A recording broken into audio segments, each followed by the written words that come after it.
बिस्मिल्लाहिर्रहमानिर्रहीम अस्सलाम वालेकुम। नन ज़मूंगा द 9th क्लास च कम टॉपिक ते सेकंड नंबर टॉपिक ते पा सेकंड चैप्टर के सेकंड चैप्टर मुंगा शुरू कर दे। पहला टॉपिक च कम दे आगा तास्तु तशयो ची व्हाट इज साइंटिफिक मेथड, मतलब साइंसदानान च कम दी द यो प्रॉब्लम द सॉल्व कोल द पारा कम मेथड अपनावही अगे त साइंटिफिक मेथड वे लिखीगी। नो बायोलॉजिकल मेथड से शायद चूँकि यो प्रॉब्लम द बायोलॉजी से रिलेटेड ही लका फ़र्ज़ कमूँगा यो प्रॉब्लम सॉल्व को the science the Noor field sir देखो साइंटिफिक मेथड वे ले शायद आगे द पारा को चूँकि द बायोलॉजी से related problem they the life से रिलेटेड प्रॉब्लम दे दागे द सॉल्व को मुँगा कोशिश को नो दागे द पारा च कम मेथड अप्लाई की आगे तबा बायोलॉजिकल मेथड वे लिखीगी। नो बायोलॉजिकल मेथड मुंगवीली दी चेयर स्टार्ट द ऑब्जर्वेशन न अखली अवल खो रिकग्निशन ऑफ अ प्रॉब्लम कीगी ब्या ऑब्जर्वेशंस कीगी ब्या दागी की क्वेश्चन मिस्चन कीगी आस्क क्वेश्चन च मतलब द यो न बल न तपोस पे के खलको की चेयर द स किस्म मसाला दा द आस्क क्वेश्चन न बाद च कम दे ब्यास्ता सरा बल नंबर च राजी कल च ऑब्जर्वेशन शी दागे न पता तो पॉसिबल आंसर मेलाव शी नो आगे तमंगा हाइपोथेसिस वायु द हाइपोथेसिस द वैलिडिटी चेक कोल मतलब द हाइपोथेसिस कतल पार च द हाइपोथेसिस च कम दे द टिक दे कना दे नो दागे द पार मुंग पागे बांधे डिडक्शन और इंडक्शन अप्लाई को दागे न बाद ब्या मुंग च कम दे एक्सपेरिमेंट को दागे डिडक्शन पर बेस बांधे और दागे न बाद मुंगता से रिजल्ट्स राजी आगे रिजल्ट को टिक वाल को टिक तमुंग बारे जान सारा की दो मुंग बचे कम दे प्रोसीड को मुंग बचे कम दे दागे न थ्योरी जोड़ को फर्ज का रिजल्ट जमुंग सारा टिक नवल नो आगे रिजल्ट ब्या च कम दे आगा हाइपोथेसिस दोबारा दोहरावीगी और नवी एक्सपेरिमेंट्स की राजू मुंग अखपल टॉपिक तरफ था मुंग हम दगा मेथड फॉलो को मुंग पर की मलेरिया एग्जाम्पल अखलू सही दा मतलब जमुंगा टॉपिक च कम दे आगा साइंटिफिक मेथड स्टडी कोवल दी बायोलॉजिकल मेथड स्टडी कोवल दी मलेरिया मुंगा सिर्फ एग्जाम्पल अखलू द दे टॉपिक मतलब हरगिज दाना दे च मुंगा नन पर मलेरिया मानी बास को च मलेरिया से शायद हाँ टिक था यो नॉलेज बस्ता सर्राश च मलेरिया से शायद खो मुंग बनन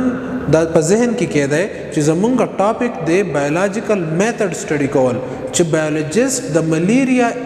स्टडी संग उकरला द मेथड फॉलो को नो प आगे मेथड की यो गट प्रॉब्लम संग सॉल्व छो च मलेरिया द टूल नो डेर गट बीमारी यो दास बीमारी च यार मतलब द एंटार्क्टिका ने अलावा पर हर यो कॉन्टिनेंट के चिकम दे आगा ख्वारिश हुआ चिकम दे मुंगो यार द पेंडेमिक हुआ मतलब द यो कंट्री ना सेवा पन्नूर कंट्रीज़ के एपिडेमिक हम वजह सारा च मतलब प कंट्री की प ज़्यादा तादाद की प खल्कु की चिकम दे अगर बीमारी अखकारश हुआ 10 बीमारी हुआ ऑब्जर्वेशन से शो मुंगा एग्जाम्पल अखलो द एग्जाम्पल की बमुंगा प्रॉब्लम गोरुम गोरा अवल द टूल नमक की प्रॉब्लम कतल दी चेयर प्रॉब्लम से शायद है रिकग्निशन ऑफ अ प्रॉब्लम होते हुए लिखी कि दम यो स्टेप ते दे खुदा दे पमेंस के राजी मतलब दे नमक के राजी यो वर्कआउट स्टेप ते चितू द यो प्रॉब्लम रिकग्नाइज के च आव दा मसला दा नो रिकग्निशन ऑफ अ प्रॉब्लम शो च द मलेरिया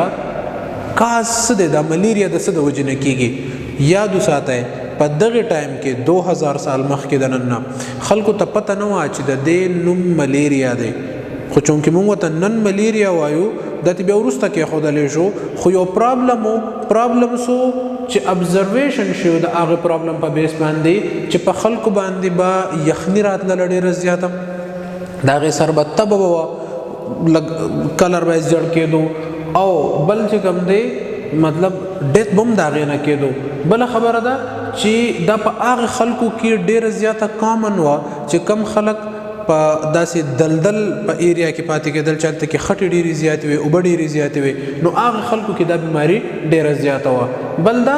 चिद्दग उबुचा ब्याब के जिनी वॉलंटियर दा से राल च अगुई द उबोस कले खो अगुई त दा मसला उनश वाला मतलब अगुई त मलेरिया उनश वाला अगुई वे कुछ तदा दे उबो द उजने कीगी नो अगुई द दग मकसद द पार द उबोस कले वॉलंटियर जुवे चेयर बस पता हुई लेके च दे उजने दे ओ काना दे खो अगुई त मलेरिया उनश वाला नो दस ऑब्जर्वेशन सही दा गोरा प्रॉब्लम जोंग सबसे what is the cause of malaria was مسله خورا لستا سره چې د دغه بیماری کاز څه دی ملیریا نوم ته خو دې شو یا نو خو د دې کاز څه دی نو بیا د هغې دپاره ته ابزرویشن کې تو ګورې چې یاره مطلب د دې به څه کاز کیدی شي آیا تا څه خبرې ستا ذهن ته راغلي چې تا ته پته ولګېده چې او دا یو مسله ده ټیک ده نو ابزرویشن داول نور هم ډیر شي ابزرویشنز خو کامن پکې ډیر زیات دا درې ابزرویشن په بوک کې راغستې دي چې یاره د دې د وجې نه خلکو وایي چې یاره دا څه مسله ده اوس ملیریا چې کوم دی د دې دا نوم چې کوم دی نیم ملیریا دا څنګه ښودی شو دا ملیریا نیم چې کوم دی دا زمونږ سره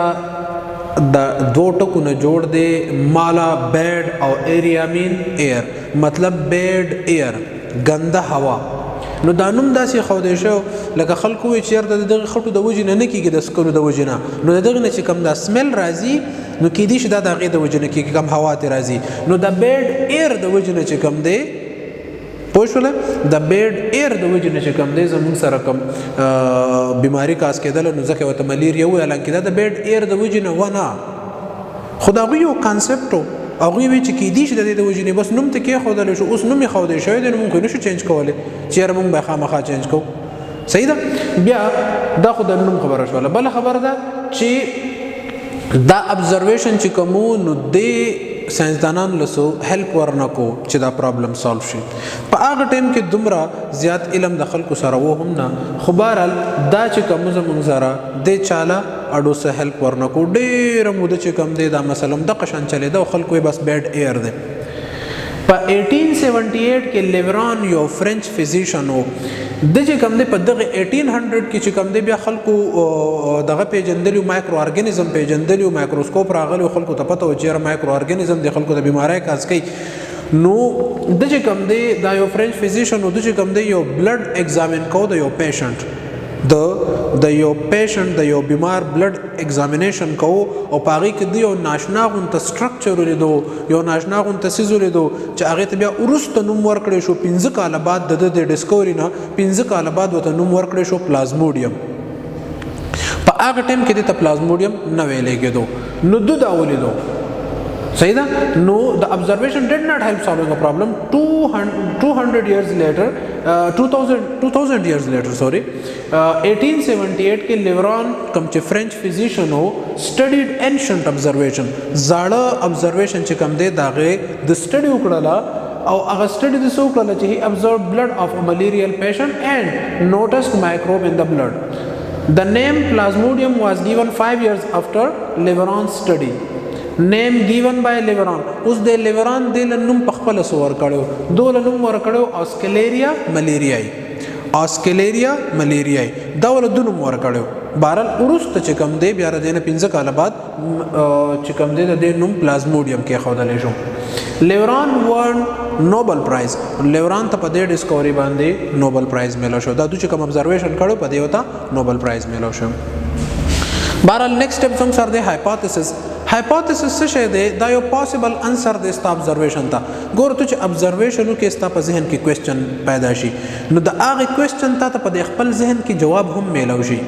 اوس خو هغه جواب ټیک دی او که ټیک نه دی هغه بېله خبره ده خو تا ته د هغې جواب هم میلاو شي هغه جواب چې کوم دی هغه هایپوتھیسس دی نو هایپوتھیسس زموږ سره جوړ شو چې پلازموډیم از د کاز اف ملیریا ځکه چې یو ابزرویشن پکې ایکسټرا راغی د چا د لیوران نو ساینسدانانو سټډي لکوټي پروسیډ کړله ډیډکشن په دې باندې سو کو ډیډکشن بس یو خبره باندې منطق لکه په خپل ذهن کې ځان له یو کوېسچن جوړول او هغې له جواب هم جوړول مطلب داسې چې دوی کو فرض کا پلازموډیم د وجې نه دا ملیریا کیږي نو بیا څومره هم ملیریل پیشنټ چې دي که نه نو د هغوی په بلډ کې به پلازموډیم موجود وي دا دو ځان له یو منطق جوړ کو په ذهن کې ساینسدانانو اوس دوی په هغې باندې ایکسپریمنټ کوي ایکسپریمنټ داسې وشو چې 100 ملیریل پیشنټ یې واغستل د هغوی بلډ سټډي کو او هغې له نوم ورکو ایکسپریمنټل ګروپ ملیریل پیشنټو دا غوی بلډ واغستو دا غي ټیسټ کو په ټولو باندې ولګو چې دا زموږ سره ایکسپریمنټل ګروپ دی بل زموږ سره کنټرول ګروپ واغستو ګوره په ایکسپریمنټ کې چې کوم دی دوه ګروپونه اغوستي کی کنټرول ګروپ او ایکسپریمنټل ګروپ نو کنټرول ګروپ چې کوم دی د هیلدي پرسن واغستل کم چې روغ خلکو. نو بیا ریزلټ زموږ سره سره راغی څومره چې ملیریل پیشنټ وو د هغوی په بلډ کې پلازموډیم موجود و، چې څومره هیلدي پرسن و د هغوی په بلډ کې پلازموډیم نه و موجود. نو که تاسو وکتل ریزلټ چې کم دی څه چلو شو، د ریزلټ هایپوتیسس سپورټ کړل. کم هایپوتیسس چې شو کنه چې پلازموډیم از د کاز اف ملیریا، نو د ایکسپریمنټس وکړلو هغه هایپوتیسس سپورټ کړل، د ریزلټس وکړل هایپوتیسس سپورټ کړل، نو زموږ سره پرابلم سالو شو. دا د پرابلم سولوشن وګرځېدو چې او بالکل پلازموډیم از د کاز اف ملیریا. دا خو زموږ سره چې کوم دی ټاپک ختم شو. ځینې انفارمیشن د ملیریا په باره کې. نو انفارمیشن مونږ وایو چې د ټول نه پهله ملیریا چې کوم دی دا په افریقا کې چې کوم دی، مطلب د دې کیسز چې کوم دی راغلی ول، مطلب د دې پته لګېدلی وه په افریقا کې چې د افریقا کې د ټول نه زیات کیسز زموږ سره راغلی وو. دی دا خبره کوي چې دا پیراسایټ چې کوم دی د خپل هوست سره ایوالو شوی دی، مختلف مراحل کې تیر شوی دی، خو انسان ته چې کله راغلی دی نو دی وایي چې پاسبلی دا د ګوریلا نه چې کوم دی مې بي ټرانسفر شوی ترو ماسکیټو، دا ماشي په ذریعه باندې. ډیر زیات یو داسې بیماری چې دی د وجې نه ډیر زیات ډیث شوي دي. که مونږ ریسنټ سټډي وګورو نو په 2018 کې زموږ سره 228 ملین کیسز د ملیریا راغلي دي، او په 2017 کې 231 ملین کیسز. حالانکه ټریټمنټ شته دی، خلک ته جوړیږي، د دې باوجود په 2018 کې 4,05,000 خلک چې کم دی د ملیریا د وجې نه مړ شوی دی. بهرحال د ملیریا باره کې مونږه نور هم په ډیټیل سره سیکنډ نمبر ابزرویشن کې وایو. یو زموږ سره پرابلم نمبر 2 چې کم دی، چیرې د ملیریا انسان ته لګي څنګه، پلازموډیم د کاز خو موږ ته پته ولګېده خو انسان ته څنګه ټرانسفر کیږي، د څه د وجې نه کیږي، د دې کازز خو پته ولګېدله خو ټرانسفر کیږي څنګه. نو موږ به نور هم په دې باندې چې کوم دی ابزرویشن او سټډي پې کوو، بل د دې د علاج به هم خبره کوو چې د علاج څنګه راووتو، څه علاج دی. په دې باندې به جنرال هم یو لیکچر موږ ورکو ملیریا باندې. خو نن چونکې ټاپک زموږ سره دا و چې یو ساینټیفیک میتھډ څنګه کار کوي. ښه بل خبره ده، مونږ نن ټاپک اسی ریویژن تاسو ته بیا وکړم چې یاره پرابلم مونږ سره راغی چې واټ از د کاز اف ملیریا، په هغې باندې ابزرویشن وشولو. ابزرویشن چې کوم دی هغه زموږ سره چې کوم دی هغې زموږ سره سو حل راوي نه ایستو، ځکه چې هغه مارشي واټر خلکو اوس کل هم په خلکو ته څه پته ونه لګېدله، خلکو ته چې کوم دی څه بیماري ورته ونه لګېدله، څوک پې پوه نه شول. تقریبا 2000 سال بعد بیا چې کوم دی زموږ سره 1878 کې په 1878 کې لیوران چې کوم فرینچ فزیشن و، هغه چې کوم دی سټډي کوله د ملیریل پیشنټ د بلډ، او هغه پکې پلازموډیم ولیدو. بیا د هغې نه بعد چونکې یو نوی ابزرویشن زموږ سره راغی، اوس په ابزرویشن باندې نیکسټ سټیپ زموږ سره هایپوتیسس اپلای کیږي، مطلب د هغې ته یو پاسبل انسر میلو چې ستا په ذهن کې راشي مې بي پلازموډیم از د کاز اف ملیریا. نو دا ستا سره څه چلو شو، هایپوتیسس شو، ستا ابزرویشن تا ستا په ذهن کې جواب میلو شو، دا ستا سره څه شو، دا ستا هایپوتیسس شو. هایپوتیسس ټیسټ کول لپاره موږ ډیډکشن کوو. ډیډکشن زموږ سره دا راغی که فرض کا پلازموډیم د ملیریا